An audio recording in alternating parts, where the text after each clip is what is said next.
ਕਿੰਨੇ ਕਰਮਾਂ ਵਾਲੇ ਹੋਣਗੇ ਜਿਹੜੇ ਦਰਸ਼ਨ ਕਰਨਗੇ ਗੁਰੂ ਗ੍ਰੰਥ ਸਾਹਿਬ ਜੀ ਦੇ, ਅਤੇ ਜਿਹੜੇ ਸੇਵਾ ਕਰਦੇ ਹੋਣਗੇ ਕਰਮਾਂ ਦੇ ਨਾਲ ਮਿਲਦੀ ਹੈ ਇਹੋ ਜਿਹੀ ਸੇਵਾ। ਜਾਂ ਕਦੇ ਵੀ ਘਰ ਵਿੱਚ ਬੁਰਾ ਸਮਾਂ ਆਉਂਦਾ ਜਾਂ ਦੁੱਖ ਦੀ ਘੜੀ ਆਉਂਦੀ ਹੈ ਤਾਂ ਪਰਮਾਤਮਾ ਦਾ ਸ਼ੁਕਰਾਨਾ ਕਰਨ ਦੇ ਲਈ ਨਾ ਪਰਮਾਤਮਾ ਦੇ ਦਰਸ਼ਨ ਕਰਨੇ ਚਾਹੀਦੇ ਆ, ਸ਼ੁਕਰਾਨਾ ਕਰਨਾ ਚਾਹੀਦਾ ਪਰਮਾਤਮਾ ਦਾ। ਸੇਵਾ ਕਰਨ ਵਾਲੇ ਕਦੇ ਵੀ ਦੁੱਖ ਨਹੀਂ ਮੰਨਦੇ ਅਤੇ ਝੋਲੀਆਂ ਖੁਸ਼ੀਆਂ ਦੇ ਨਾਲ ਭਰ ਦਿੰਦਾ ਪਰਮਾਤਮਾ।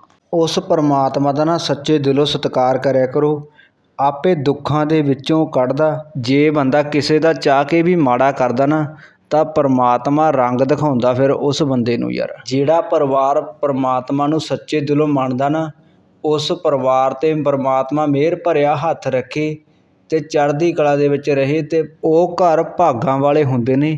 ਸ੍ਰੀ ਗੁਰੂ ਗ੍ਰੰਥ ਸਾਹਿਬ ਜੀ ਦਾ ਜਿਹੜੇ ਸੱਚੇ ਦਿਲੋਂ ਸਤਿਕਾਰ ਕਰਦੇ ਨੇ ਹੁੰਦੇ ਨੇ ਪਰਿਵਾਰ। ਸੰਗਤ ਜੀ ਦਰਸ਼ਨ ਕਰੋ ਸ੍ਰੀ ਗੁਰੂ ਗ੍ਰੰਥ ਸਾਹਿਬ ਜੀ ਦੇ।